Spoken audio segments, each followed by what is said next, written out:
Rebonjour à tous les amis, on enchaîne sur cette vidéo un peu spéciale. Je vous l'annonçais dans la vidéo d'update de février de notre projet qu'on a travaillé en parallèle et de manière un peu opportune sur la création d'une application web permettant de réaliser un prévisionnel financier spécialement pensé pour les métiers de l'hospitalité. Donc l'idée de cette vidéo, qui va probablement être assez longue, c'est de vous présenter cette app en détail, vous montrer ce qu'elle peut faire et vous la mettre à disposition pour ceux qui le souhaiteront. Et évidemment, totalement gratuitement. Donc si vous êtes créateur d'un bar, d'un restaurant, d'un café, d'un salon de thé, peu importe, ou même si vous êtes déjà à la tête d'un établissement, et restez attentif, je pense que cet outil pourra vraiment vous intéresser et vous faire gagner du temps, a fortiori si vous n'êtes pas spécialement à l'aise avec la partie financière de votre projet. Donc rapidement, pourquoi on a créé cette app? À la base, on a vraiment créé cet outil pour nous. Tout simplement parce qu'au fur et à mesure qu'on avançait nous-mêmes sur notre projet de création d'un lieu, ça devenait véritablement une angoisse de bosser sur Excel. Même si à titre perso, j'adore faire des BP, je pourrais passer vraiment des heures à faire des hypothèses, des prévisions. Je me suis retrouvé à un moment où je devais bosser sur 3 Excel différents. J'avais un Excel que je m'étais moi-même fabriqué, où j'avais essayé d'imaginer des périodes dans la journée, dans les semaines, pour pouvoir avoir une analyse un peu plus fine du chiffre d'affaires. Vous l'avez d'ailleurs sûrement aperçu dans ma vidéo sur le BP. J'avais un deuxième Excel qui m'avait été donné à l'époque par un conseiller en création d'entreprise, qui était ultra basique en termes de CA et d'hypothèses, mais qui permettait par contre d'avoir en automatique des tableaux nécessaires au comptable du type compte de résultats prévisionnels, flux de trésorerie, solde intermédiaire de gestion, capacité d'autofinancement, etc. Et on avait enfin un troisième Excel communiqué par notre accélérateur, qui était un peu un mix des deux, qui permettait d'avoir une vision ratio, et ça pour la restauration, c'était plutôt cool. Donc imaginez le truc, quand je voulais ajuster les hypothèses sur notre prévisionnel de CA, je devais en fait retoucher les 3 Excel manuellement pour garder une forme de synchronisation entre les trois. Et je vous passe le côté update des slides du business plan pour restituer quelque chose d'un peu plus joli. Bref, un véritable enfer. Et puis j'avais pas mal de frustration, j'étais pas tout le temps à l'aise quand on parlait à des professionnels de notre volet finance, parce qu'on parle quand même d'un business de restauration, de bar, où dans notre cas on va produire de la bière qu'on vendra sur place, et donc on va forcément se confronter à une saisonnalité importante. C'est vraiment certain qu'entre un mois de juin sous 30 degrés, où on a une nuit qui tombe à 23h, et un mois de janvier à -5 quand il fait nuit à 17h, en termes d'affluence et de consommation, ça n'aura rien à voir, donc d'un point de vue CA, mais également ce qu'il faudra prévoir en termes de staffing, de trésorerie, les besoins peuvent varier considérablement. Bref, on avait donc ces pain points,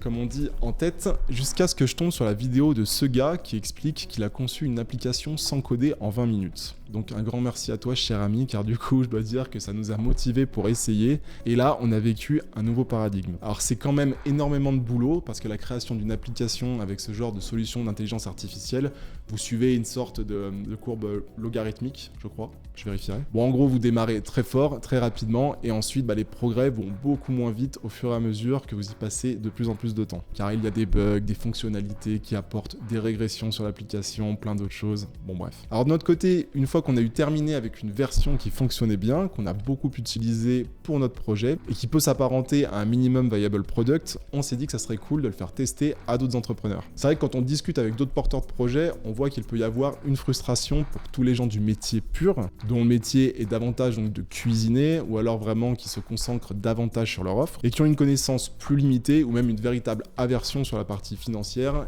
qu'ils ne maîtrisent pas. C'est vrai que tout ce jargon financier, ça nécessite un coup d'entrée, ça peut même en devenir repoussant, et ça peut être une véritable frustration d'être obligé de finalement tout déléguer au comptable. Et même si un comptable c'est essentiel, lui il connaît pas votre métier, votre vision, les particularités de votre offre, etc. Et nous, ce qu'on a constaté dans les différentes rencontres qu'on a pu faire avec des experts comptables, c'est que soit ils ne vont pas du tout challenger ou très peu les chiffres d'affaires prévisionnels que vous leur donnez, ils vont juste regarder la rentabilité, ou soit si vous leur laissez les clés, l'approche elle va plutôt être assez superficielle, mais encore une fois c'est pas de leur faute, c'est pas leur métier, mais du coup ça crée de l'incertitude et ça c'est jamais très bon. Et même si un prévisionnel c'est par définition incertain, le fait d'aller dans un niveau de granularité assez fin vous permet aussi de comprendre où se situe le delta que vous aurez entre votre prévis et le réalisé quand vous ouvrirez. Mais on prendra des exemples concrets pendant la démo pour que vous compreniez bien la valeur de tout ça. Et pour finir, avant qu'on passe à cette fameuse démo, on voulait aussi que cet outil puisse permettre à l'entrepreneur de prendre du plaisir à faire cet exercice de prévis. Je trouve qu'il n'y a rien de plus anxiogène, même si vous êtes sur un Excel bien fait et que vous maîtrisez Excel, de voir des fonctions de calcul imbriquées, on comprend pas toujours les paramètres, on ne sait pas par où commencer, si vous supprimez une formule par mégarde, tout saute. Enfin bref, on a essayé de construire cette app pour que ça suive une certaine chronologie cohérente et facile à comprendre. Bon, ça fait une grosse intro les amis, let's go pour la démo.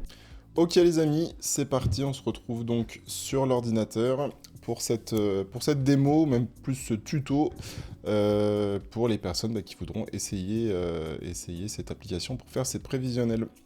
Donc j'ai pas du tout scripté cette vidéo, donc on va essayer de se mettre voilà, dans les baskets de quelqu'un qui veut faire son prévisionnel, donc voilà, qui a son projet de resto, de bar, peu importe, et qui voudrait aller étudier un petit peu ses chiffres. Donc on va faire comme si on était un nouvel utilisateur, et on va se connecter. On prendra donc un exemple totalement fictif. Donc on arrive sur une landing page, hein, je vous fais pas tout le détail de ce qu'on a fait, on a essayé de marquer quelques fonctionnalités, mais bon, c'est pas très important, on va essayer d'aller directement dans le vif du sujet. Donc c'est une vidéo qui va sûrement être un petit peu longue quand même, parce que bon, un prévisionnel, c'est pas quelque chose qu'on fait en 2 secondes, hein, donc il y aura quand même pas mal de saisies, mais voilà, on va essayer de faire les choses bien et de manière exhaustive pour que vous compreniez l'intérêt d'un outil comme celui-ci. Allez, on rentre des données complètement fictives. Alors, un petit mot de passe.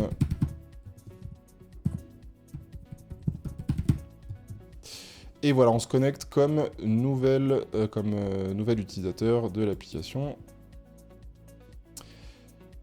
Voilà, donc on arrive sur cet écran d'accueil. Voilà, écran de bienvenue classique. Qui nous invite à commencer la configuration de notre premier prévisionnel. Comment se compose l'application? Donc vous avez un panneau de navigation pour faire votre prévisionnel sur la partie gauche. Donc on va bien sûr étudier chaque section pour vous expliquer ce qu'il faudra remplir et les éléments que vous pourrez ensuite visualiser. Et vous avez aussi des boutons pour se faire des sauvegardes, on y reviendra, se déconnecter, charger des prévisionnels aussi, on y reviendra dans le système de sauvegarde qu'il faudra que je vous explique. Et on a aussi ce petit interrupteur pour pouvoir vous guider dans l'application si toutefois vous êtes un peu perdu et vous ne savez pas trop par où il faut commencer. Donc on a voilà, ce guide du prévisionnel avec le paramétrage, tout ce qu'il vous faut configurer, donc que ce soit l'établissement, configuration de l'offre, le menu, les scénarios de saisonnalité, le prévisionnel du CA et tout ce que vous pourrez voir à travers cette section qui est dédiée, paramétrage de votre charge, etc. Je ne vais pas tout détailler, on va y revenir dans chaque section. Et vous avez aussi la partie visualisation avec la partie un peu plus comptable et les outils d'analyse, mais on va y revenir aussi. Donc si vous êtes perdu, voilà, bien penser qu'on a cet interrupteur qui peut être activé à tout moment pour pouvoir retrouver un peu sa route. Allez, c'est parti. Donc ce qu'on va faire, on va commencer par configurer votre établissement. Donc c'est vraiment la base. On va cliquer donc sur configuration. Et donc là, on a un écran qui nous invite à configurer notre établissement. Alors c'est important de le faire, c'est même obligatoire parce que à travers la configuration de cet établissement, vous allez paramétrer vos espaces dans votre établissement. Donc ça peut être, je ne sais pas, par exemple une salle principale, une salle secondaire, un étage, un sous-sol, une terrasse, un jardin, peu importe. Et c'est à partir de la configuration de ces espaces et notamment de leur capacité qu'après tous les scénarios de saisonnalité prennent sens parce que vous allez pouvoir décider d'ouvrir tel ou tel espace en fonction de vos choix. Alors on va simuler donc la création d'un établissement, donc on va improviser ça complètement, allez on va l'appeler restaurant de la mer, allez on va essayer d'aller dans le sud, le printemps revient. Type d'établissement, donc c'est un restaurant. Adresse, allez on va aller se mettre à Nice, donc on va mettre promenade des Anglais, ville Nice, je ne sais pas pourquoi, ça m'inspire.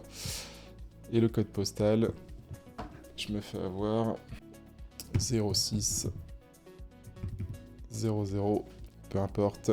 Et nous sommes bien sûr en France. Alors l'option de la photo, c'est quelque chose que j'avais prévu, que j'ai pas encore implémenté. C'est vrai que ça peut être stylé d'avoir la photo de son établissement ou de son futur établissement. Pour le moment, pour des raisons de sauvegarde et de type de données qu'on va sauvegarder, c'est pas encore actif. C'est un détail, hein, c'était vraiment juste pour de l'esthétisme, donc on va passer rapidement là-dessus. Donc on crée notre établissement, donc vous voyez que vous avez votre établissement qui s'est créé avec les principales informations. Et donc là, on n'en a pas fini avec l'établissement, on va cliquer dessus, et vous voyez qu'une nouvelle option apparaît pour configurer ces espaces, hein. Donc c'est ce que je vous disais juste avant. Donc on va en paramétrer quelques-uns pour l'exemple. Allez, on va mettre une salle principale. Donc c'est une salle. On a mis une petite liste déroulante pour sélectionner son type de salle. Ça n'a pas vraiment d'impact, mais bon. On sélectionne là, en l'occurrence une salle et on va dire que cette salle fait 50 places. On la crée. Donc on voit notre salle qui s'est créée. On va configurer un petit étage. Donc on va mettre salle 2. Cette fois-ci, c'est un étage. Capacité, allez, de 20 couverts, on crée. Et sur cet établissement, bah, on a la chance d'avoir une belle terrasse, bien exposée sur la mer. Terrasse sud, c'est une terrasse. Et on a, allez, 30 couverts dessus. Voilà, donc on crée le dernier espace et on a... Donc vous pouvez bien évidemment créer autant d'espaces que vous voulez. Mais voilà, on va s'arrêter là pour l'exemple et donc on a nos 3 espaces configurés dans notre établissement. On a fini pour la partie donc configuration, on va maintenant aller sur l'offre. Alors l'offre, c'est tout simplement ce que vous allez vendre, hein, donc votre menu que vous allez pouvoir configurer. C'est pas forcément une section qui est obligatoire, hein. Vous pourrez faire votre prévisionnel sans passer par cette section. Néanmoins, je trouve que ça a vraiment de la valeur ensuite quand vous allez faire vos scénarios, d'aller sélectionner vos produits pour avoir votre ticket moyen vraiment très précis. Donc moi je conseille quand même de le faire. Et donc pour l'exemple, pour montrer vraiment les possibilités de cette application, on va le faire. Donc on va créer un menu assez light. On va essayer de pas trop prendre de temps non plus dans la saisie. Alors menu, allez menu resto de la mer, on va l'appeler. Et donc là vous allez pouvoir ajouter des catégories. Donc les catégories, qu'est-ce que c'est? C'est tout simplement, est-ce qu'on est en train de parler d'entrée, de plats, je sais pas, de boissons chaudes, digestifs, cocktails, voilà, c'est comme ça qu'il faut le comprendre. Et ensuite, on va venir ajouter des produits dedans. Donc on va essayer de faire simple, allez, on va ajouter 3 catégories, on va faire entrée, plat, boisson, pour rester simple. Donc on revient sur la première catégorie, on va nommer toutes les catégories, après on ira mettre les plats dedans, mais bon, vous pourrez faire comme vous voulez. Donc là, on a les entrées, catégorie 2, on va mettre nos plats, et catégorie 3, on va mettre nos boissons. Voilà, donc on retourne dans l'entrée, on va configurer 2 produits par catégorie.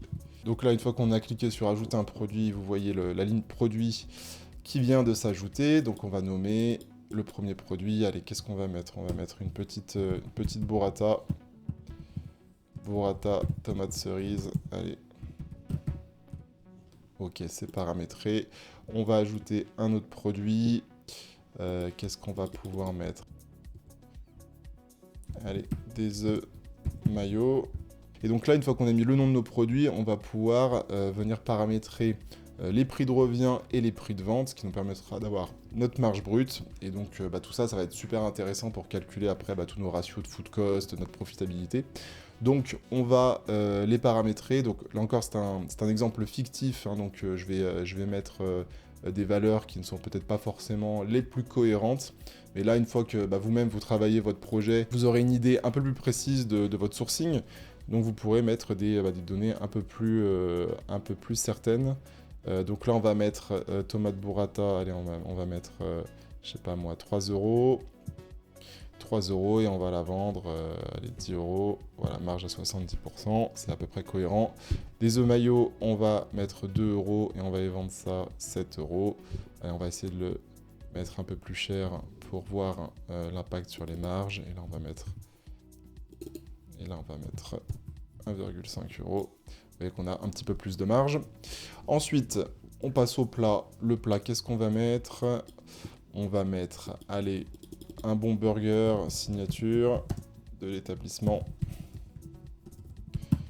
un bon burger signature et on va mettre... allez, une salade César. Et on va mettre allez, un troisième plat pour montrer un peu une différence dans les prix.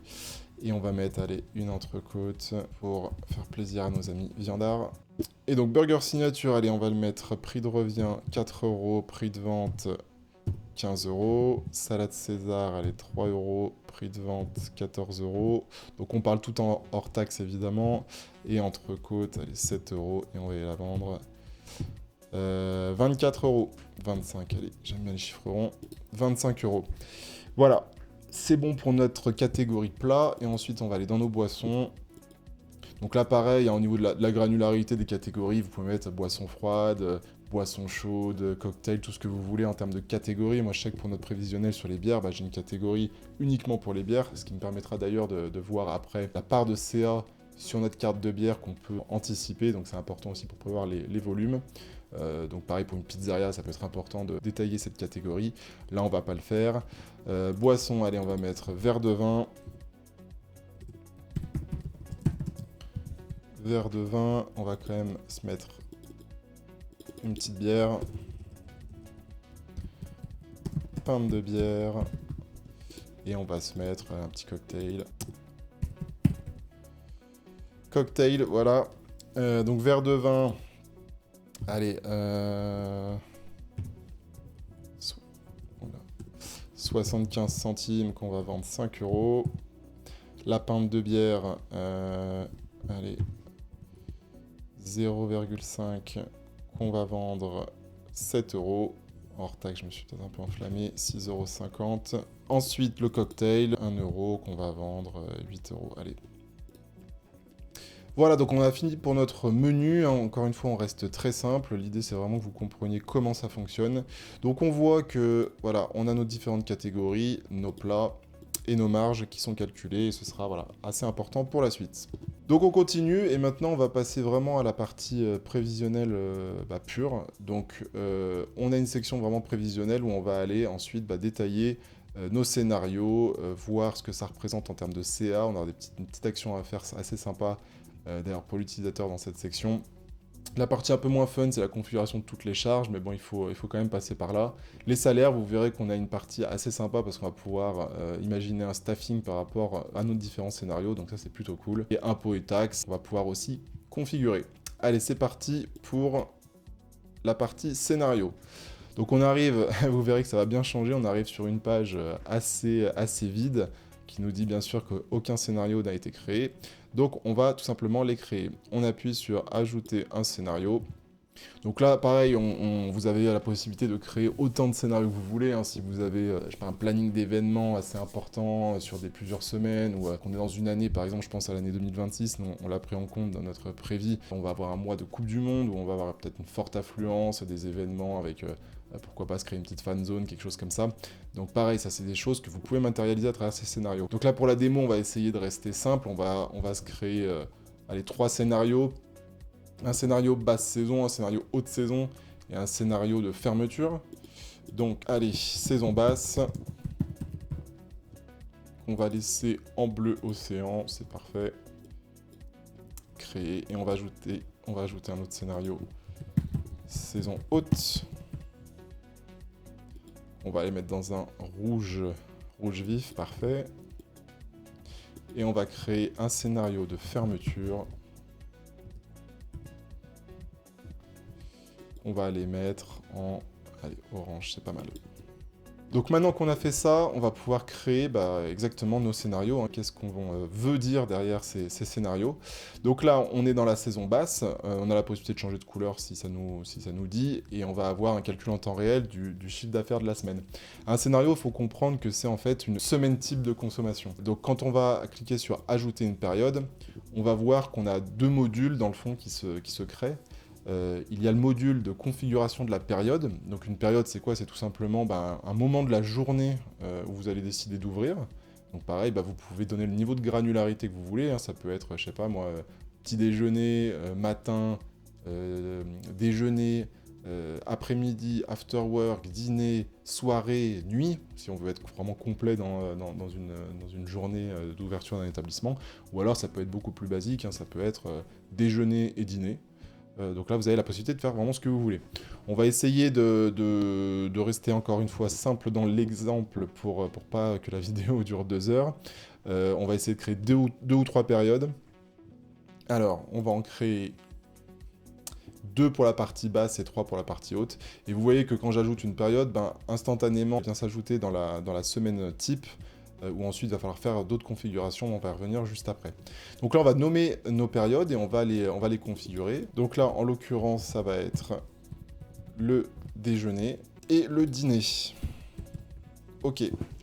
Donc là, on a ensuite la colonne capacité. Donc c'est pour ça que je vous disais que c'était important, même obligatoire, de bien configurer ces établissements. Parce que là, en fonction de nos souhaits, des moments de la journée, on va aller choisir les espaces qu'on compte ouvrir pour notre établissement pour pouvoir accueillir du public. Donc là, on clique sur cette petite icône et on va dire que le déjeuner va ouvrir la salle principale et l'étage. Sachant que si c'est la saison basse, on a beau être à Nice, on va dire qu'il fait froid et que la terrasse pour le moment, on ne l'ouvre pas. Donc on va choisir ces établissements et donc bien sûr, notre fréquentation, elle va se calculer sur 50 places plus 20 places, hein, vous l'aurez compris. Donc on sélectionne ces espaces, vous voyez que la capacité, on a le nombre de 70 qui vient de se positionner dans la cellule. Heure de début, heure de fin, on peut sélectionner notre créneau, le créneau horaire pour le déjeuner. Donc là, en l'occurrence, on va garder ça, ça me semble pas mal. Le ticket moyen, donc là, ça c'est là où vraiment vous avez la possibilité de faire ce que vous voulez. Si vous n'avez pas configuré de menu, là à ce moment-là, la question se pose pas, vous allez mettre votre ticket moyen, vous dites sur un déjeuner en saison basse, allez, on dit que c'est 18 € à une marge de 70%. Ou alors, vous avez paramétré votre menu, ce qui est quand même mieux pour avoir vraiment un scénario assez fin.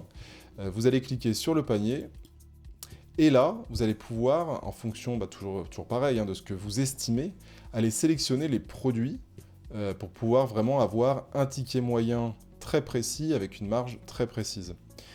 Donc là, en l'occurrence, on va regarder, donc on a nos entrées, nos plats et nos boissons. Donc si on prend un exemple, en entrée, donc on retrouve nos 2 produits, notre burrata tomate cerise et nos œufs mayo.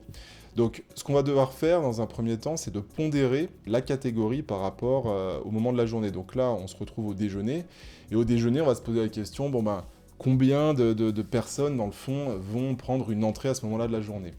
Donc on peut se dire que c'est le midi, pas beaucoup de personnes vont prendre des entrées, on est plus sur un plat, on a envie de manger assez rapidement, on n'a pas trop envie d'être lourd l'après-midi. Allez, 20% des clients vont prendre une entrée.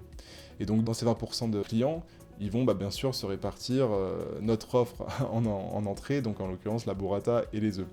Donc là pareil, vous avez la possibilité de pondérer. Donc bien évidemment, il faudra que la somme de la burrata et des œufs fasse 100%. Donc vous aurez un petit message qui vous le précise. Donc là, la burrata, on préfère manger ça l'été, donc on aura une pondération un peu en dessous de la moyenne, allez, on va dire 30%. Et pour les œufs, allez, on va aller chercher 70%. Voilà, donc reste à répartir 0, on est bon. Et là, qu'est-ce qu'on voit ? On voit que notre ticket moyen, il se calcule. Il se calcule en prenant les 20% des clients qui vont venir déjeuner dans notre établissement. Avec la répartition de ces produits et des prix, on a donc ce ticket moyen pour le moment d'1,72 avec la marge de 77,3. On fait pareil pour les plats. Donc on considère par contre que 100% cette fois-ci des gens vont manger un plat. Donc on va se faire une répartition, allez, burger, salade César, allez, pas d'entrecôte, on a envie encore une fois de rester léger pour l'après-midi. Donc le burger, 30%, salade, 70%. Et là, qu'est-ce qu'on voit ? Voilà, notre ticket moyen, il a forcément significativement augmenté à 16 € et une marge qui a aussi bougé. Et donc les boissons, on considère que c'est le midi.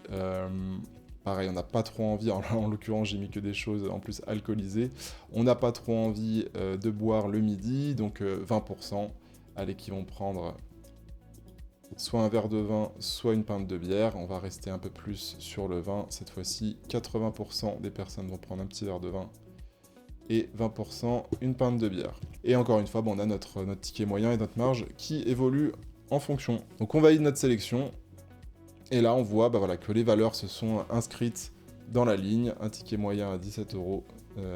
17,08 € et une marge à 77,58. Donc ensuite ce qu'on va faire, je vais revenir juste après sur le multiservice, on va aller paramétrer notre ligne déjeuner directement dans la semaine. Donc là dans ce planning on a tous les jours de la semaine, hein, donc du lundi au dimanche, et vous voyez qu'on a des petits interrupteurs qui sont associés en dessous de chaque jour.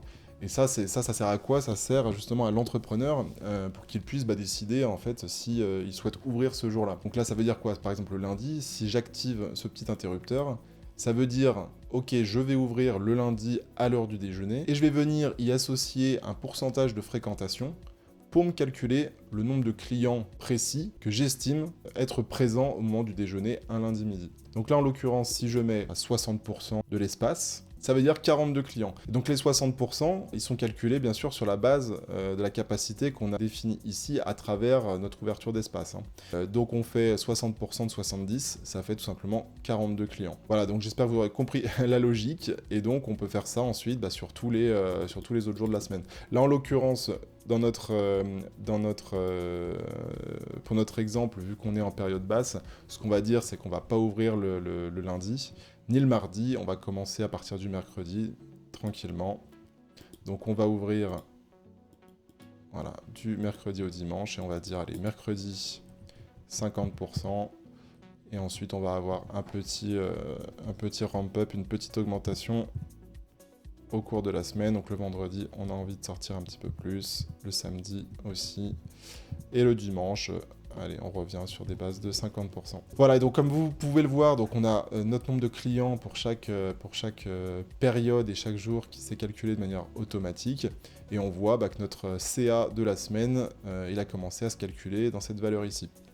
Donc j'avancerai peut-être, mais je vais faire la même chose pour le dîner, pour qu'on ait une vue assez exhaustive de notre scénario. Allez, c'est parti.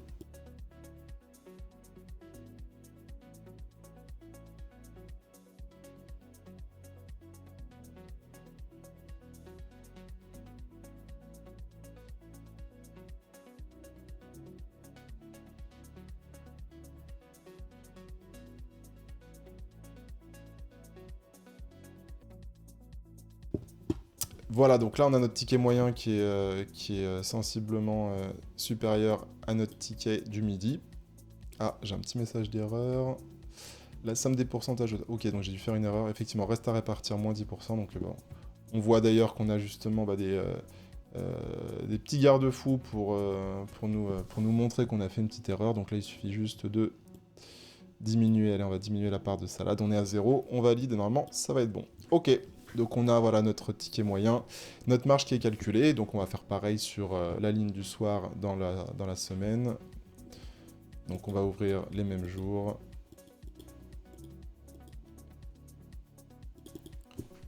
« 50, allez, 60, 70, le samedi soir c'est le feu, on sera ouvert à 90%, oula, 90%. Et le dimanche soir, un peu plus calme, allez, 40%.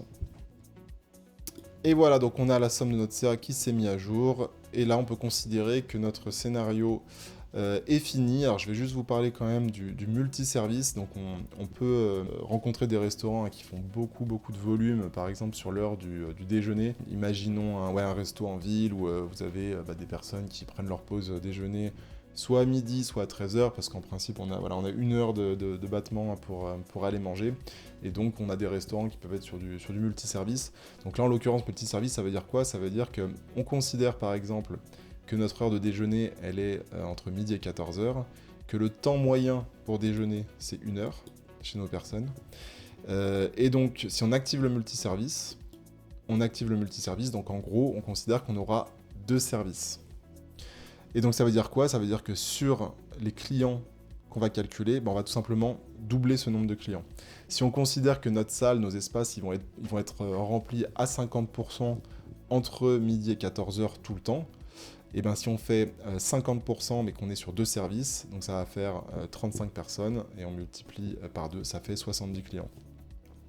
Voilà, j'espère que vous aurez compris la logique. C'est une spécificité qu'on n'a pas forcément en avoir besoin dans notre propre projet, mais C'est vrai qu'on pense à des fonctionnalités quand on construit ce type d'outil, donc ça n'a pas été très compliqué de l'implémenter, donc on s'est dit qu'on allait la mettre. Voilà, je vais désélectionner et vous allez voir que ça va repasser ici à 35 clients. Voilà. Ok, donc on en a fini pour la saison basse, on va passer à la saison haute. Donc le principe est exactement le même, alors pour pas que ce soit trop fastidieux ou trop ennuyeux à suivre, je pense que j'avancerai dans la vidéo. La configuration de ce scénario, je ferai juste quelques commentaires peut-être après pour vous expliquer 2-3 éléments que j'ai changés.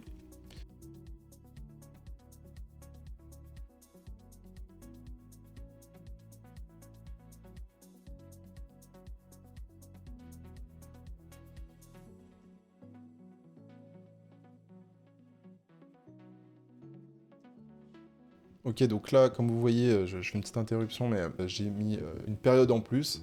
On est en saison haute, il fait chaud, on va pouvoir utiliser la terrasse. Donc là, j'ai mis une petite ligne after work où on va justement uniquement sélectionner la terrasse sud pour pouvoir profiter après une bonne journée de boulot d'un bon verre.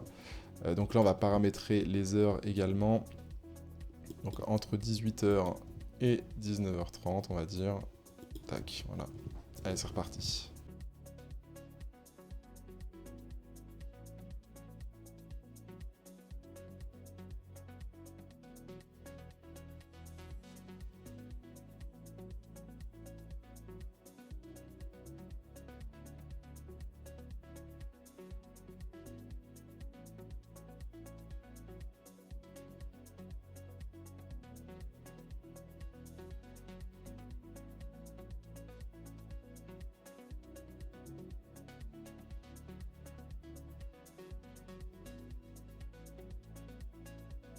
Ok, on est bon sur notre configuration. Et là, bien sûr, vu que c'est la saison haute, on va avoir une ouverture 7 jours sur 7. Voilà, on va tout sélectionner.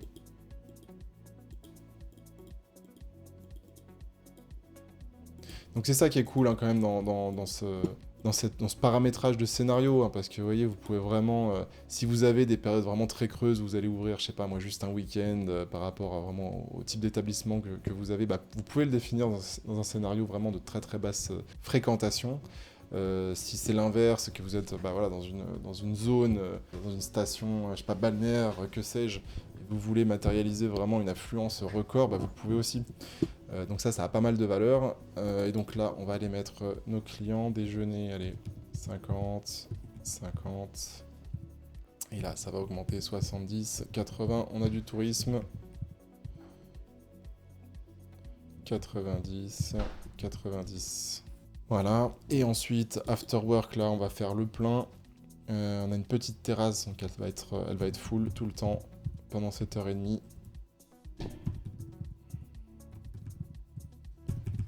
Il y a les touristes. 100 et 100, voilà. Et donc le dîner, pareil. 70, 80, 80, 90. Rien ne nous empêche de faire 110. Hein. Ah non. Petit intéressant. On peut pas dépasser les 100, donc ça sera un petit bug qu'il faudra peut-être corriger. Ou alors jouer avec le multiservice. Ok, je me le note. Voilà, donc là on voit qu'on a forcément un CA sur la semaine qui explose, puis qu'effectivement on va ouvrir tous les jours de la semaine. On va avoir la terrasse estivale qui va nous faire une affluence un peu plus importante sur ce scénario. Et donc on voit la différence. On peut imaginer sur un mois de janvier, on va avoir une semaine à 9200 €. Et sur une saison haute, vraiment mois de juin, mois de juillet, quand c'est période estivale, tourisme, des scores qui explosent forcément. Donc là, je pense qu'on a tout paramétré sur ce scénario-là. Et donc sur la fermeture, par définition, on reste fermé, donc on va rien toucher. Mais on pourra toutefois appliquer ce scénario à notre calendrier. Voilà, on en a fini pour le paramétrage des scénarios. Donc encore une fois, vous pouvez en paramétrer autant que vous voulez. Et une fois qu'on a fait ça, qu'est-ce qu'on va faire? On va aller appliquer tout simplement ces scénarios à un calendrier. Donc là, on va dans l'onglet CA. Alors CA, c'est pour chiffre d'affaires, c'est pas pour calendrier. Je me rends compte que c'est peut-être pas parlant, je vais peut-être modifier le titre. Donc chiffre d'affaires prévisionnel. Donc là vous voyez aussi encore une fois qu'on arrive sur une page qui est assez vide et oui, vous allez voir que d'ici quelques minutes ça sera bien différent. Donc on va ajouter un nouveau calendrier. On clique sur nouveau calendrier. Et voilà, une fois qu'on a cliqué sur nouveau calendrier, on voit ce calendrier hein, qui apparaît sur l'écran, avec quelques KPI qui vont venir automatiquement se mettre à jour en fonction des choix qu'on va faire. Donc, qu'est-ce que l'utilisateur doit faire? Qu'est-ce que vous allez devoir faire en tant qu'entrepreneur ici? Vous avez votre calendrier de janvier à décembre, et tout simplement, vous allez devoir appliquer, donc c'est découpé en semaines, hein, bien sûr, et vous allez devoir tout simplement appliquer vos scénarios aux différentes semaines que vous voyez à l'écran. Donc je prends un exemple tout de suite, hein, semaine du 1er janvier, là. Semaine un petit peu calme, un peu morte, hein, on peut le dire. On vient de faire les fêtes, donc c'est pas là où on va forcément aller faire des gros chiffres d'affaires sur des restaurants. Donc là, on va pouvoir attribuer le scénario de la saison basse sur cette semaine. Voilà, la case se remplit et automatiquement, on voit que le CA se met à jour. On voit également le nombre de jours d'ouverture, le nombre de clients, le ticket moyen. Donc ça, c'est vraiment des KPI assez intéressants aussi. Et donc là, on va pouvoir faire notre sélection. Donc le mois de janvier, on reste en saison basse. C'est un peu fastidieux de devoir tout faire de manière unitaire. Donc on a aussi mis cette petite fonctionnalité de choix multiples. On clique là-dessus. Et on va venir attribuer nos semaines. Donc janvier, je pense que tout janvier jusqu'à avril, on va pouvoir le mettre en saison basse. Je vais quand même les resélectionner, ceux-là. Tac. Voilà, avril, on va le sélectionner, attribuer scénario, donc on va le mettre en saison basse. Et à partir du mois de mai, on a les ponts du mois de mai qui arrivent, c'est le début de l'été, donc là on va pouvoir aller sélectionner notre saison haute. Tac.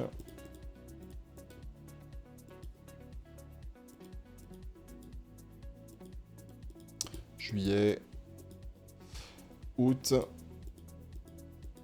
allez, septembre. Je pense qu'on est pas mal. On attribue le scénario saison haute. Octobre, on a bien bossé, on est à Nice, donc octobre, on va se dire qu'on ferme. Allez, on l'a bien mérité. Allez, on ferme 4 semaines. Fermeture. Et on va revenir à partir de la fin octobre sur une saison plutôt basse. Donc on va le matérialiser aussi.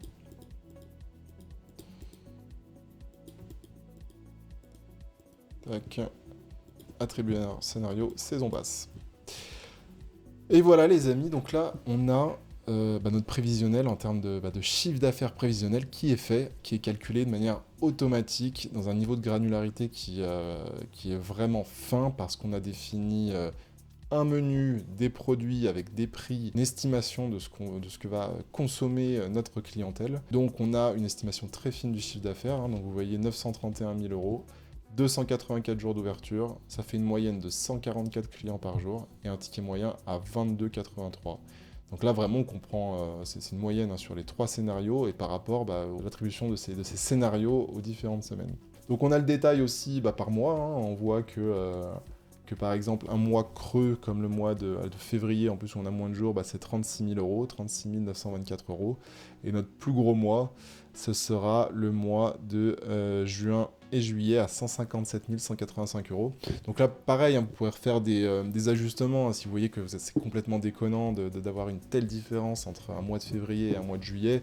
Même si on a une saisonnalité qui est évidente et qu'un restaurant au bord de plage à Nice sera forcément plus efficace et plus performant au mois de juillet, si ça semble complètement déconnant, c'est là où c'est intéressant, ça vous permet de retourner dans vos scénarios, peut-être de nuancer un petit peu le ticket moyen pour la saison haute, l'affluence, etc. Donc ça vous permet de faire des allers-retours, et comme je le disais dans la vidéo, on est quand même beaucoup plus précis qu'un proxy qui dit juste...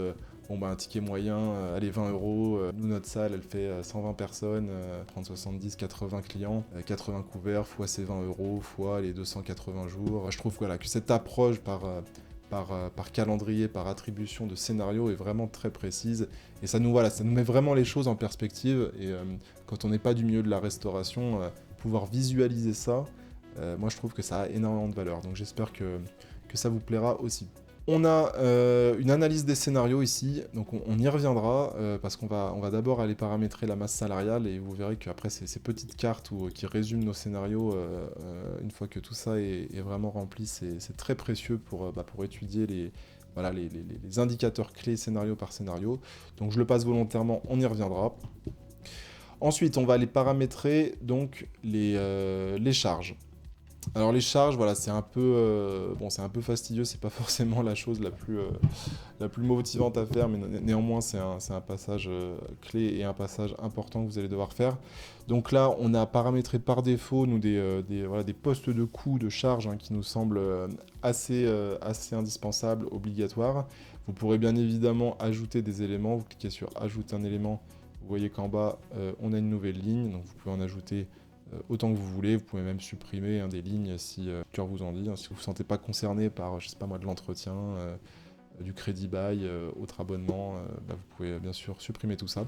Donc là, je vais rentrer des données pour optimiser un peu le temps, parce que ça fait déjà 45 minutes que j'enregistre. Je vais passer, mais bon, je pense que vous avez compris la logique. Si juste petit détail, vous pouvez, si vous êtes plus à l'aise avec des montants mensuels, vous pourrez remplir cette case directement. Par exemple, l'assurance, si vous vous dites, bon, je sais pas, moi, l'assurance, je sais que c'est à peu près 300 par mois, automatiquement, vous avez le montant annuel qui se calcule, et vice-versa, hein, si vous vous dites, bon, je sais que moi, l'énergie, en tout et pour tout, dans mon resto, ce sera 15 000 €. Pareil, je sais pas si c'est une valeur très cohérente. Voilà, ça calcule le montant de manière mensuelle. Ok, je remplis ça et on se retrouve juste après.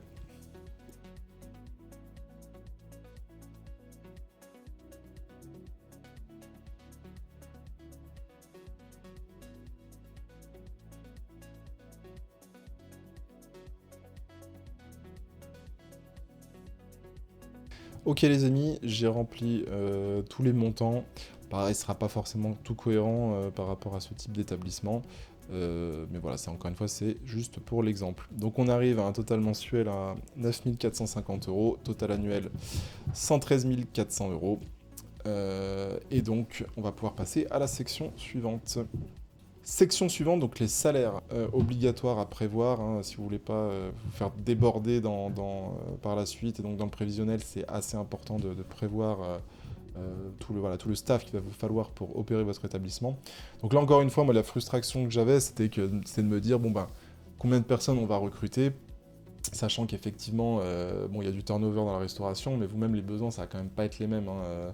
Si on reprend notre calendrier, au mois de février, avec un scénario de basse fréquentation, vous n'allez pas avoir les mêmes besoins qu'en plein mois de juillet, lorsque vous avez la terrasse ouverte, que les horaires, l'amplitude horaire est sûrement plus importante. Ça va peut-être être du simple au double, voire au triple, hein, le staffing dont vous allez avoir besoin au mois de juillet.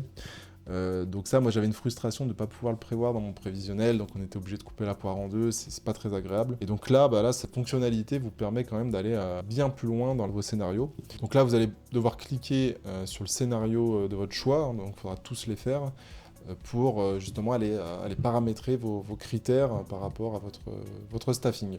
Donc là, si on se met en saison basse, par exemple, on va aller ajouter des postes. Ok. Donc là, concrètement, de quoi on va avoir besoin dans ce type d'établissement? On va dire, allez, un chef. On va dire un cuisinier. Un cuisinier. On va dire des serveurs. Et on va se mettre nous-mêmes, hein. Un gérant. Voilà.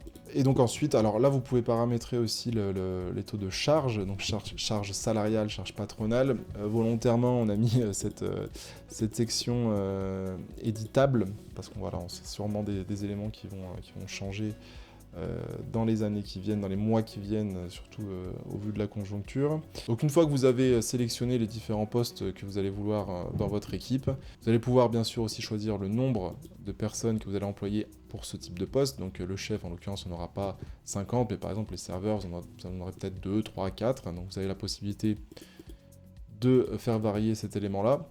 Et donc ensuite, vous allez pouvoir calculer leur salaire en fonction des heures de la semaine, soit d'un salaire brut, ici, soit d'un salaire annuel brut. Donc là, pareil, en fonction de là où vous êtes plus à l'aise, vous allez pouvoir mettre le montant de votre choix et ensuite l'application recalculera de manière automatique.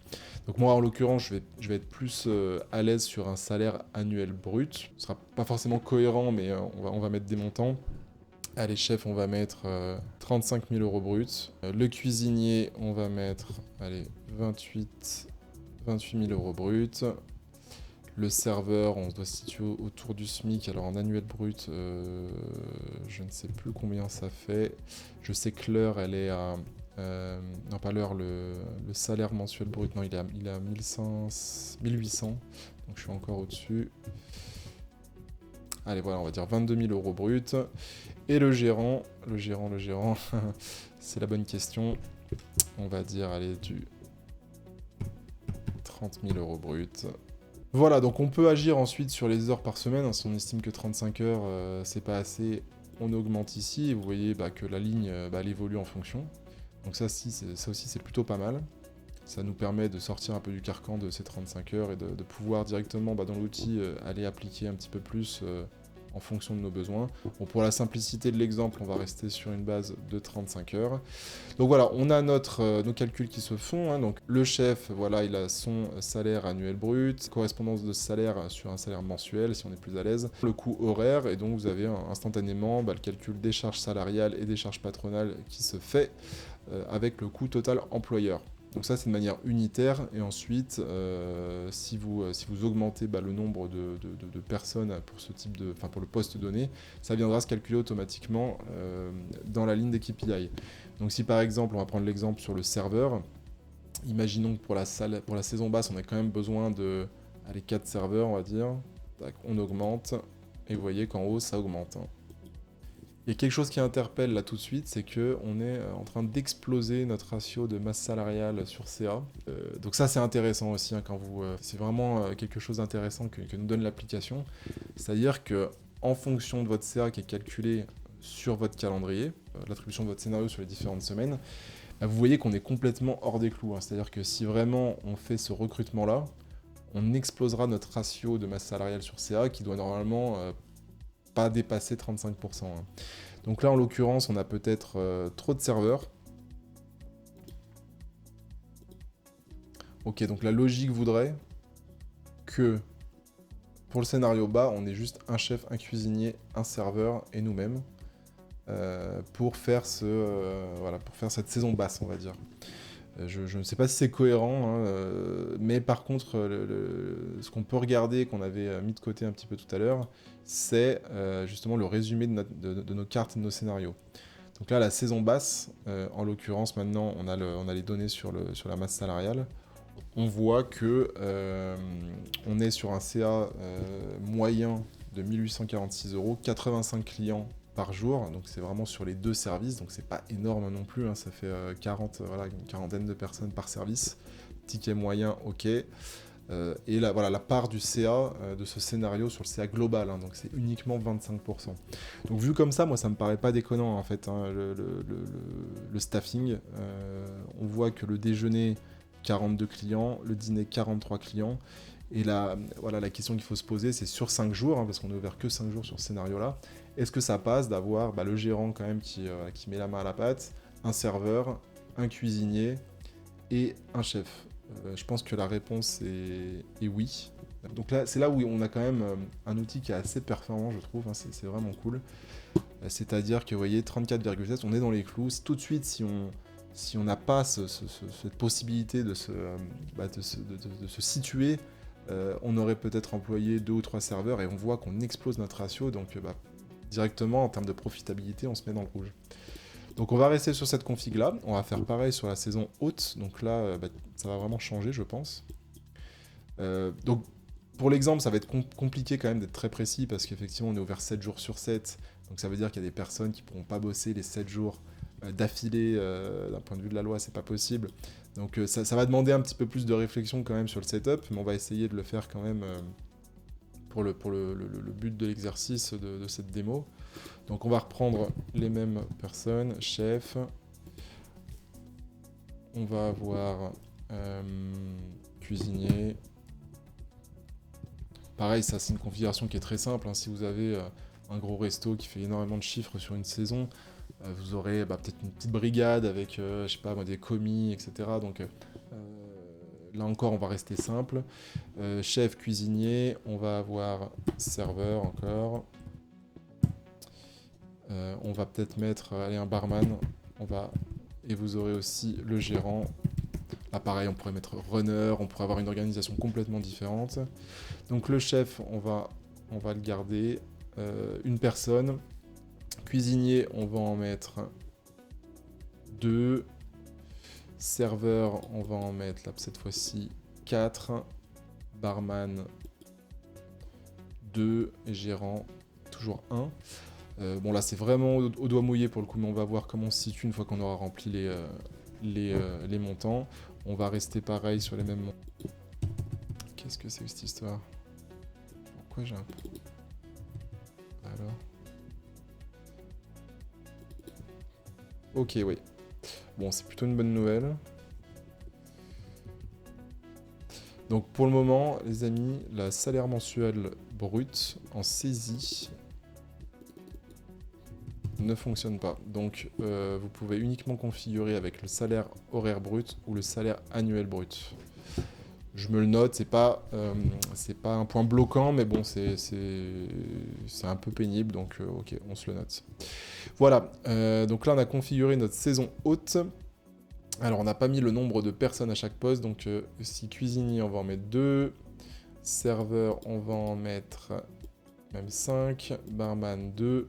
Et là vous voyez que à l'inverse du scénario bas, on est encore très bas, donc ça veut dire que si on va dans notre carte saison haute, on voit que effectivement on a par contre 193 personnes par jour là. Donc là ça rigole plus. On a des services quand même, donc 74 personnes au déjeuner, 89 au dîner, et sachant qu'on ouvre 7 jours sur 7, ça demande quand même un staffing un peu plus important que ce qu'on a mis. Donc là, on va aller faire en sorte d'avoir quand même une capacité de service un peu plus importante. Voilà, bon, on va rester comme ça, sachant que dans les faits, encore une fois, il faudrait un plongeur, il faudrait plein de trucs, mais pour la simplicité de l'exercice, restons comme ça. Voilà, donc là, on a une masse salariale qui nous paraît cohérente, donc on va la valider. Et donc, par définition, la fermeture, on n'aura rien du tout, vu qu'on n'embauchera personne, donc on va rester comme ça. Ok, on est pas mal, donc là, CA, on revient sur nos cartes. Donc voilà, là, on a commencé à le regarder tout à l'heure quand on a paramétré les masses salariales, mais on va refaire, on va s'arrêter, on va prendre quelques minutes quand même pour observer quand même pour voir la puissance quand même de ce type d'information lorsqu'on fait un prévisionnel. Donc là, on a l'indication sur le chiffre d'affaires moyen par jour pour chaque saison. Donc en l'occurrence, la saison basse, 1846 €. Ok. 85 clients par jour, ticket moyen de 21,62 €, et on a une saison basse qui représente un quart de notre activité annuelle. Donc pareil, là, ça peut nous donner des indications. Est-ce que c'est cohérent, est-ce que c'est pas cohérent? Moi, ça me semble cohérent comme ça, hein, sur un restaurant de ce type-là, qui est basé en front de mer à Nice. Et donc voilà, ça nous montre quand même que c'est important de voir la saisonnalité, parce que d'ailleurs on va le voir quand on regardera après les aspects trésorerie, mais il faut quand même comprendre quand on crée un resto que si on a un impact de la saisonnalité comme celui-ci, c'est déterminant de le savoir et de le prévoir, parce que vous imaginez là, on a quand même 1, 2, 3, 4, 5, 6 mois. Là, ce qu'on est en train de dire, c'est qu'on a 6 mois d'activité qui représentent que 25% de notre chiffre d'affaires annuel. Donc c'est impressionnant, quoi. C'est-à-dire qu'on a 6 mois de l'année, on va du coup réaliser 75% de notre chiffre. Et donc ça, si on le prévoit pas, moi je trouve que c'est très compliqué. Il faut le prévoir, il faut s'en rendre compte, tout simplement. Et donc ça, tous les prévisionnels que vous pourrez faire avec des experts comptables, vous le verrez jamais. Donc c'est vraiment là la valeur ajoutée qu'a un tel outil, et qui pour moi est vraiment important et qui a beaucoup de puissance. Ok, donc pareil pour la saison haute, hein, on peut avoir tous les indicateurs, les mêmes indicateurs, hein, donc on voit qu'on a quand même un chiffre d'affaires qui est quasiment le triple, hein. 193 clients, un ticket moyen qui est pareil, qui est sensiblement supérieur. Pas beaucoup, hein, en vrai, on aurait peut-être pu faire un scénario un peu plus optimiste. 75% quasi du CA sur l'année. Et on voit aussi on s'est pas arrêté sur ces éléments-là, mais par période, qu'est-ce que ça représente? Le déjeuner, on voit que c'est 38% de notre chiffre d'affaires. Le dîner, 57% de notre chiffre d'affaires sur cette période-là, enfin sur ce scénario-là, avec les tickets moyens par période, le nombre de clients moyens. Donc pareil, ça nous permet de nous voir si on est dans les clous, si notre scénario est un peu déconnant et d'ajuster en fonction. Et la masse salariale, on a aussi le rappel de combien de personnes on embauche, qu'est-ce que ça représente de manière mensuelle, le ratio par rapport au chiffre d'affaires, est-ce qu'on est dans les clous. Voilà. On va pouvoir passer au reste. Alors, impôts et taxes, on va y passer, on va passer rapidement là-dessus. Vous avez la possibilité de définir votre statut juridique. En vrai, ça n'a pas d'impact sur le calcul après de votre compte de résultat, de votre imposition, donc c'est plus pour vous. Par contre, vous avez quand même 2 simulations. Vous avez les tranches d'impôt sur le revenu. Si vous décidez d'être sur une SAS à l'IR, par exemple, vous pouvez voir ce que ça représente en termes d'impôt.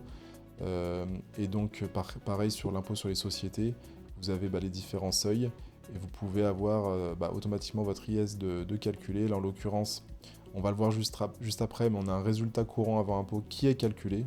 On le verra hein, quand on va aller étudier les tableaux, mais l'information est reprise, donc elle est là. On sait qu'on a un résultat courant avant impôt de 280 000 euros, ce qui est plutôt pas mal. Et donc on paierait en IS, 66 100 euros. Et puis vous pouvez même aller un cran au-dessus si vous voulez voir ce que ça représente en termes de dividendes, si vous décidez de vous payer en dividendes derrière. Donc montant total de l'IS, on est à 66 000, ce qui nous donne un résultat net, vraiment cash pour vous, de 215 000 euros. Et si là-dessus vous dites, écoutez, moi je vais me prendre 100 000 euros de dividendes, et vous voyez, 100 000 euros c'est une base 100, donc c'est assez facile à calculer, mais en gros, si vous vous dites, allez, là, je me prends 63 000 euros de dividendes, et voilà, net pour vous, ça fera 44 100 euros net. Voilà pour les impôts, je passe assez rapidement. Et les taxes, là les taxes pareil, vous allez pouvoir définir vos taxes. On va par exemple mettre la CVAE. J'ai pas vraiment de notion dans cette région. Allez, je sais pas, on va mettre 3000 euros. Voilà. Donc là, on va pas mettre la TVA. Par contre, hein, vu qu'on est tout en hors taxe, on ne considère pas la TVA, même si d'un point de vue trésorerie, ça pourrait être intéressant. Mais là, c'est une fonctionnalité qu'on n'a pas développée. Voilà, pour l'exemple, on va juste mettre la CVAE. Ok. Donc voilà, en termes de prévisionnel sur votre chiffre d'affaires, votre résultat, etc., ça s'arrête là. Néanmoins, vous avez, lorsqu'on crée une activité, hein, bien sûr, il y a cette notion de besoin au démarrage et d'investissement que vous allez mettre en place, façon de financer votre projet. Et donc là, on va le voir dans cet onglet investissement. Donc cet onglet investissement, c'est un onglet qui est assez lourd, mais qui est assez aussi déterminant lorsque vous faites votre business plan pour pouvoir équilibrer les montants entre vos besoins, ce que vous allez avoir besoin au jour 1 pour ouvrir votre établissement, et les sources de financement que vous allez mettre en place. C'était une vidéo que j'avais faite sur le sujet. Donc là, on va essayer aussi, pour l'exemple, de le faire. On va essayer de rester synthétique, de mettre quelques lignes, mais on va pas partir sur un business plan vraiment trop complet. Donc là, on va ajouter quelques besoins. Donc le nom du besoin, ça peut être, je sais pas, le fonds de commerce. Le fonds de commerce, il coûte 200 000 euros. Ok. Il me dit qu'il manque de 200 000 euros sur mon budget, pour équilibrer votre budget, c'est normal, hein, parce que normalement la source de financement doit être égale à la liste des besoins, ou du moins la source de financement doit être supérieure, ce qui vous fera ensuite de la balance positive en trésorerie. On y reviendra tout à l'heure. Donc la fonds de commerce 200 000 euros. Vous allez pouvoir dire si c'est de l'IMO corporel, incorporel ou autre. Donc là c'est de l'IMO corporel on va dire. C'est pas quelque chose qui s'amortit. Ajouter un besoin. Vous allez devoir faire des travaux dans ce fonds de commerce, disons, pour 100 000 euros. Voilà, donc là par contre c'est un bien, c'est un besoin qui, enfin c'est un besoin qui va s'amortir sur 10 ans. Donc vous le validez. Donc oui, on a la possibilité hein, de sélectionner l'amortissement, donc ça c'est important aussi pour ensuite calculer son compte de résultat, enfin le post-amortissement dans le compte de résultat, on va y revenir juste après. Ok.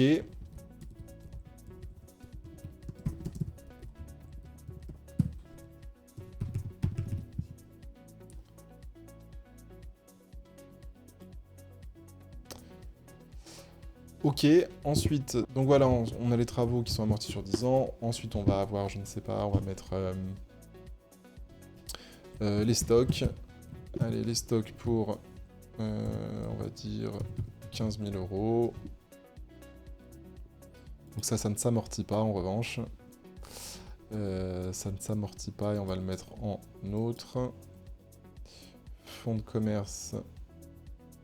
Ça c'est plutôt incorporel. Et ça va être du corporel. Ok, on va ajouter un dernier besoin pour la route. On pourrait avoir besoin un peu de marketing, allez, site internet, je sais pas, une enseigne, que sais-je. Et on va mettre, allez, 20 000 euros qu'on va amortir. Là, la ligne se met en bas à chaque fois, il faudra faire attention. Sur, allez, 5 ans, disons, validé, et c'est de l'IMO incorporel. Ok, donc là, on a notre liste de besoins, total de besoins, 335 000 euros, auquel on va venir mettre des financements en face. Donc, ajouter un financement. Alors, oui, petite chose que j'ai oubliée. On voit aussi, vu qu'on amortit certaines lignes de besoins, on voit qu'on a un tableau d'amortissement des besoins. Donc là, si on clique dessus, on voit qu'automatiquement, l'application nous a calculé bah, voilà, a repris les différents postes qu'on amortit et calcule année par année le montant des amortissements, ce qui est important dans les, on va dire, dans les tableaux comptables de compte de résultats, etc. On y reviendra. Et donc ensuite, on va devoir mettre en face nos sources de financement. Donc là, on va ajouter un financement, on en a ajouté un. Donc nom du financement, on va mettre apport personnel. Voilà, donc c'est un apport perso. On va le mettre, allez, 150 000 euros. Voilà, donc on voit effectivement ici la balance qui se réduit. On a 150 000 euros de financement qui apparaissent. On a encore un solde de 185 000 euros à aller chercher. Donc on va ajouter un financement. Donc là, ça va être cette fois-ci un prêt bancaire. Prêt bancaire. Prêt bancaire, on clique ici. Vous voyez qu'il y a un petit module qui vient de s'ajouter, on va en reparler juste après. Montant, allez, 150 000 euros. Parfait. Et ensuite, dernier financement, on va mettre du crédit bail. Crédit bail parce que dans les travaux, il fallait refaire des éléments de cuisine, par exemple. Je sais pas, il fallait racheter un four, que sais-je. Mais bon, on va le financer en crédit bail. Ça nous permettra de faire des charges et non de l'emprunt. Et donc là, on sélectionne crédit bail. Donc normalement, voilà, deuxième module qui se crée, qu'on paramétrera juste après. Montant, bah écoutez, on va mettre 60 000 euros. Et là, vous voyez qu'on a du coup un surplus, 25 000 euros. Et donc ce sera notre trésorerie pour démarrer notre cycle d'exploitation. Donc on est bon sur besoins versus ressources, et là on va juste paramétrer les détails du prêt. Donc taux d'intérêt, on va mettre 3,5%, durée 7 ans. Et pour notre crédit bail, on va mettre du 3,5, durée 5 ans, et valeur résiduelle, on va mettre 10 000 euros. Ce qui nous permet ensuite, pareil, quand on clique sur les boutons, de voir le tableau d'amortissement de notre emprunt. Voilà, donc c'est plutôt bien fait. On voit les mensualités qu'on paye, la distribution entre le capital et les intérêts. Et pareil pour notre crédit bail. On a notre tableau d'amortissement de notre crédit bail avec notre valeur de rachat normalement. Voilà. C'est parfait. Et donc là, on en a fini avec cette partie, les amis. Et tous ces éléments, bien sûr, ils vont être repris dans la section suivante, qui est beaucoup plus une section du coup comptable. Donc on va cliquer dedans. Tableau. Donc là, on a vraiment 4 tableaux qui se sont créés de manière automatique. Et ça, c'est ni plus ni moins parce que ce que votre comptable va vous faire. Donc là, vous lui mâchez un petit peu le travail, il sera ravi. Il va peut-être aller un petit peu plus loin, lui, sur certains éléments. Là, je vois qu'on n'a pas, par exemple, le solde intermédiaire de gestion qui ressemble un peu ou prou au compte de résultat. Il aura peut-être le détail des amortissements dans un tableau. On pourrait le rajouter d'ailleurs, ce sera peut-être une feature qu'on mettra dans pas longtemps. Mais vraiment, là, l'essentiel est là. Et si vous arrivez avec ces éléments-là pour un premier rendez-vous avec votre comptable, il va vous adorer tout simplement. Donc là, on a le tableau récapitulatif des besoins et ressources, hein, donc c'est ce qu'on vient de faire. On voit qu'on a la description de tous nos besoins, la liste de toutes nos ressources, avec l'écart qui va constituer notre trésorerie. Ensuite, on a notre compte de résultat prévisionnel, les amis. Donc là, on a notre chiffre d'affaires qui est repris. Hein, donc on se souvient, les 931 000, on les retrouve ici, 931 000. On a notre marge qui est calculée, donc là c'est plus la version inverse, hein, c'est la vision food cost, donc achat de marchandises de 213 000 €. Donc la marge, hein, c'est l'inverse, hein, c'est 100 moins 22,9. Donc ça calcule, voilà, donc c'est notre marge brute qui est ici. On a le total des charges fixes qu'on a paramétré, donc vue annuelle, avec le pourcentage de ce que ça représente en chiffre d'affaires. Donc on a donc la valeur ajoutée qui est calculée. Les salaires, avec la distribution vraiment salaire brut et les charges qui sont ajoutées ensuite, ça nous donne notre total de masse salariale. Et donc là on voit qu'on est dans les clous. Donc là c'est vraiment hein, avec la répartition par scénario est prise en compte. Hein, donc le total de nos scénarios représente 34,7% de notre chiffre d'affaires. On a la petite taxe qu'on a rajoutée qui vient s'insérer ici. Petit bug d'ailleurs, là faudra voir si c'est juste une problématique d'arrondi ou est-ce que le calcul n'est pas fait ici. Je regarderai, bon c'est pas déterminant. 3 000 €. Total des charges variables et ça vous donne voilà, votre EBITDA de 278 406 €.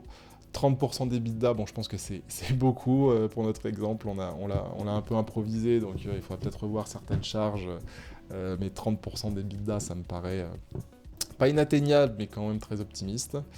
Charges financières, donc c'est les intérêts d'emprunt en première année. Les amortissements, c'est en fonction de tout ce qu'on a mis en amortissement et notre tableau d'amortissement qui remonte ce montant de 14 000 €. Votre résultat avant impôt, donc les 259 462 avec l'IS qui est calculé de 60 000 €. Donc ça, c'est les éléments hein, qu'on doit retrouver en toute logique ici. 259, le 259, voilà, qui est ici, 259 462 000. Et notre IS à 60 616, qu'on retrouve donc là, hein, qu'on retrouve ici. Voilà. Et donc un résultat net à 198 000 €. Je vérifie juste. Ouais, résultat net après IS 198 000. Donc on est bon. Donc là, vous voyez, on a, avec tout ce qu'on a inscrit dans notre prévisionnel, dans nos charges, dans nos investissements, on a vraiment notre compte de résultat qui se fait de manière automatique. Donc ça, pareil, c'est top, hein, parce si vous montrez ça à votre expert comptable pour l'exercice du premier prévisionnel, il va vraiment adorer. Et donc on a ensuite le tableau de la capacité d'autofinancement, donc ça c'est super important pour un expert comptable aussi, hein, capacité de votre établissement à se financer. Donc voilà, c'est un petit calcul avec les amortissements, moins le remboursement des emprunts, et ça vous donne votre autofinancement net. Et très important, et là où on a un peu galéré aussi, il faut l'avouer, à constituer, mais ça c'est déterminant aussi, surtout quand on fait des scénarios de saisonnalité, c'est les flux de trésorerie. Donc là, on a notre tableau complet des flux de trésorerie. Voilà, donc mois par mois, avec les soldes du mois et les soldes cumulés. Donc ça, pourquoi c'est important? Parce qu'on voit que par exemple, là je m'arrête sur ce mois-ci, sur le mois d'octobre, qui est un mois à saison basse, on voit qu'on est en déficit, hein, tout simplement. On a une trésorerie, on a un déficit, un cash flow négatif, donc de quasiment 8000 euros. Effectivement, si on n'a pas la trésorerie qui va en face, on peut se mettre vraiment dans des situations compliquées. Donc d'où l'intérêt, encore une fois, d'aller dans ce niveau de granularité de la saisonnalité. Et donc là, on voit ensuite notre solde de trésorerie aussi cumulé, qui nous permet de voir où on se situe mois par mois. Et donc ce qui est intéressant aussi, c'est un tableau des flux de trésorerie qui commence en janvier, mais forcément, vous n'allez pas commencer votre activité en janvier, hein. Vous allez pouvoir le commencer, je sais pas, en plein mois de saison haute ou à l'automne, hein, que sais-je. Et donc là, vous pouvez justement adapter tout ça. C'est-à-dire que si tous vos besoins, tous vos financements arrivent à un certain mois, ça va constituer votre trésor aussi de base. Et voilà, si on commence en septembre, voilà, on a un démarrage en septembre, donc tout ce qui est emprunt, etc., ça arrive au mois de septembre. Et donc ensuite, vos flux de trésorerie ils sont calculés à partir de là. Donc ça, pareil, très important de le montrer au banquier, avec la vision saison, il va adorer. Voilà les amis, on a quasiment fini, il reste plus qu'un élément assez sympa à voir. Ah oui, non, très important, j'allais oublier. Vous avez aussi la possibilité d'exporter tout ça. Alors on peut exporter tous ces tableaux. On clique sur exporter, on sélectionne. Alors, c'est pas très beau honnêtement.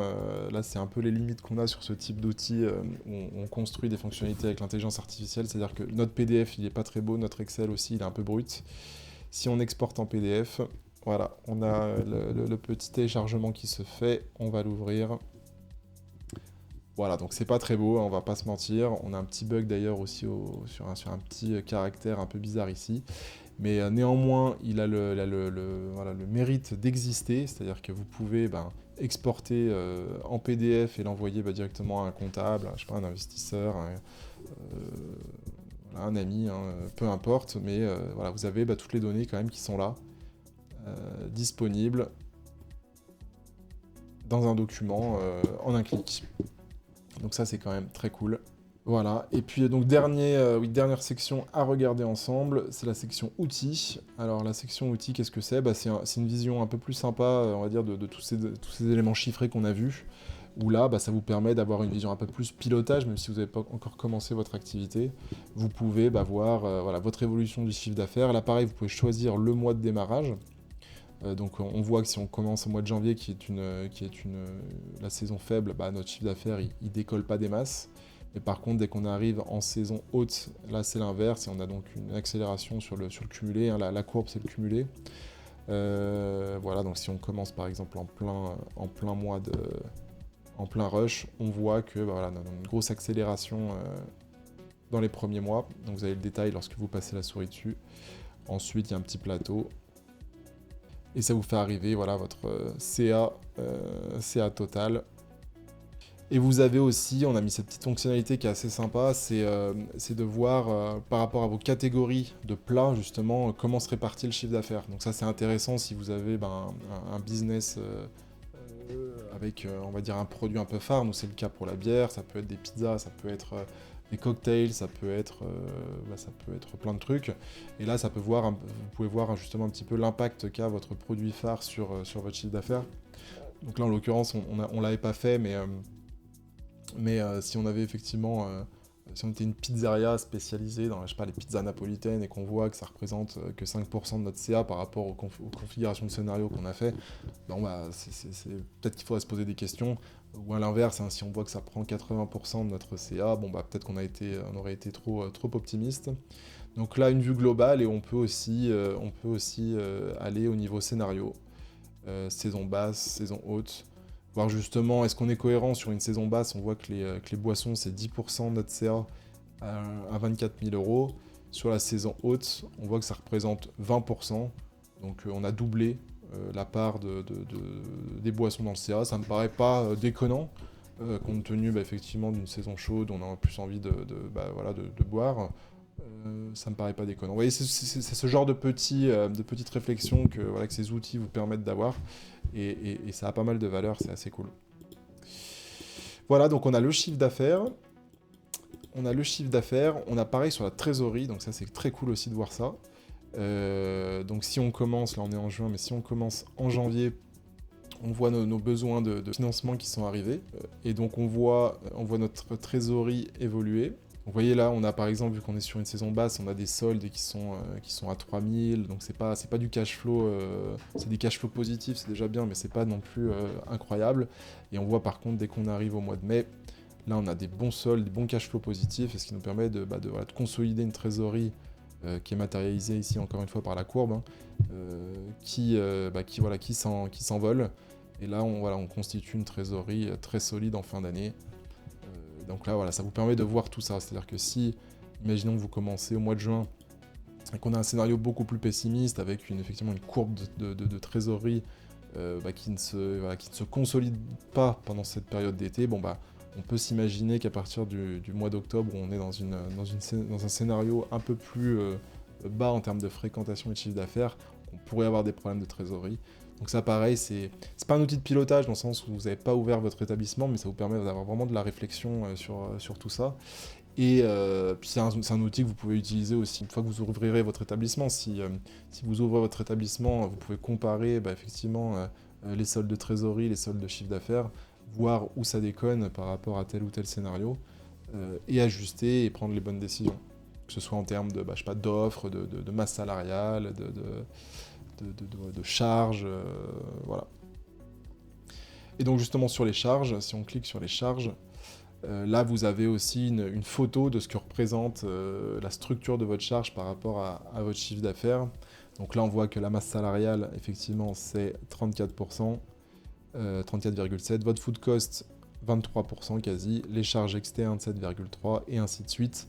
Et ça vous permet de voir si vous êtes à peu près bon dans les différents ratios. Là on voit qu'on est bon sur la masse salariale, on est très bon sur le food cost. Enfin, de toute façon on est très bon, hein, parce qu'avec un EBITDA à 30%, on peut être que bon partout. Le loyer pareil, très maîtrisé, hein, on dit qu'il faut être entre 8 et 10%, on est même pas à 5%, donc c'est super. Donc voilà, je souhaite à tout le monde d'avoir des chiffres comme ça pour ces établissements. Et on a une petite répartition camembert pour un peu plus de design, d'interactivité, c'est pas mal. Et notre résultat net qui prend plus de 20% de notre chiffre d'affaires, ce qui est énorme, on va pas se le cacher. Voilà les amis, je crois qu'on a fait à peu près le tour. Paramètres, vous pouvez décider si vous n'aimez pas trop le thème sombre, de passer en thème clair. Alors il y a 2-3 ajustements qu'il faudrait faire que je n'ai pas encore fait. Par exemple, si on va dans le CA, on voit qu'on a des cases noires qui sont pas très très très esthétiques. Mais à part ça, tout fonctionne en thème clair. Et vous avez aussi le contact. Si vous avez une question, vous nous envoyez un mail sur lyonbeerproject@gmail.com et on se fera un plaisir de vous répondre. Voilà les amis, 1h30 d'enregistrement, c'est énorme, il y aura sûrement un peu de montage pour essayer de faire quelque chose de plus court. En tout cas j'espère que ce tuto, cette démo vous sera utile. On espère que vous allez utiliser cet outil qu'on propose gratuitement pour aider les entrepreneurs dans la configuration de leur établissement. On espère que ça pourra vraiment vous servir. En tout cas, on a hâte d'avoir vos retours. Est-ce que j'ai oublié des choses ? Oui, j'ai oublié un truc très important. C'est comment sauvegarder tout ça. Alors, comment sauvegarder tout ça ? On a créé... Alors, en fait, cette application, elle fonctionne comme un SaaS. Un SaaS, c'est Software as a Service. Donc, c'est typiquement des données que vous allez paramétrer, peu importe ce que propose l'application, mais c'est des données que vous allez sauvegarder, qui seront ensuite sauvegardées sur le cloud, sur Internet, c'est-à-dire que si vous vous connectez sur une autre machine, peu importe où cette machine se situe dans le monde, à partir du moment où vous avez un login, un mot de passe, vous allez récupérer toutes vos données. Donc ça, c'est le fonctionnement traditionnel des SaaS. Donc nous, on n'est pas tout à fait sur ce modèle-là, pour des raisons de technicité. On n'a pas réussi vraiment à le faire pour le moment. Et donc dans une version où on veut tester pour voir si cette application elle peut servir à des personnes, on n'a pas poussé dans cette voie-là pour le moment. Donc nous, ça sauve. Alors, vous allez pouvoir vous connecter depuis n'importe quelle machine, peu importe où vous êtes dans le monde, ça, il n'y a aucun problème. On a une petite base de données qui permet ça. Par contre, donc vous n'avez pas besoin de télécharger une application, hein, c'est là où je veux en venir.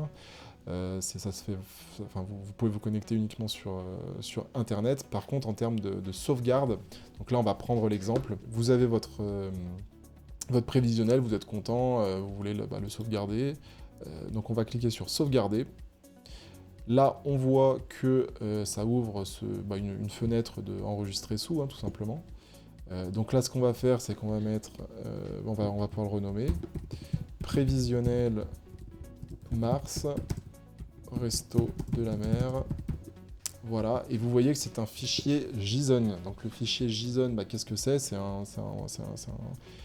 type de fichier, hein, c'est un fichier qui permet de sauvegarder une structure de données assez complexe quand même, pour pouvoir la reloader à n'importe quel moment, depuis n'importe quelle machine aussi, à partir du moment où vous êtes connecté sur une application.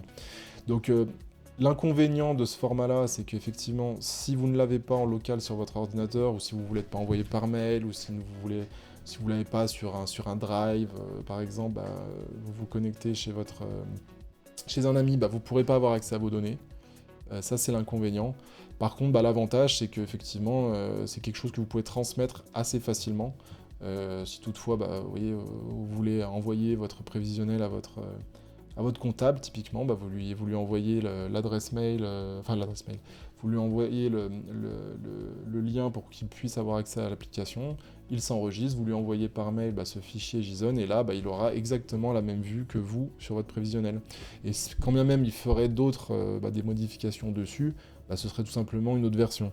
Et s'il veut vous la renvoyer, il vous renvoie sa version. Alors c'est pas l'idéal, hein, évidemment, on préférerait un système de collaboration où on voit effectivement qui a fait la dernière sauvegarde, qu'est-ce qu'il a modifié, etc. Mais bon, on n'en est pas encore à ce niveau de besoin, donc ça viendra peut-être par la suite, si toutefois cet outil remporte du succès. Donc voilà, donc là on enregistre ce fichier JSON, on l'enregistre. Et donc si vous arrivez sur une autre machine et que vous avez quand même votre fichier JSON sur un drive et vous voulez montrer votre prévisionnel ou retravailler dessus, vous cliquez sur charger. Et là voilà, dans mes documents, je l'ai, prévisionnel Mars Resto, vous faites ça, vous faites ouvrir. Et là, vous verrez toutes vos données se recharger de manière instantanée. Voilà, donc c'est pas l'idéal, mais c'est quand même une bonne solution pour pouvoir disposer de ces données, les transmettre à qui vous voulez. Donc pour le moment, ça fonctionne comme cela. Voilà, est-ce que j'ai oublié d'autres choses? Là, je crois qu'on a vraiment fait le tour, les amis. Donc j'espère encore une fois que ça vous sera utile. N'hésitez pas à nous envoyer des mails ou commenter dans la vidéo. On se fera un plaisir de vous répondre. Allez, à bientôt!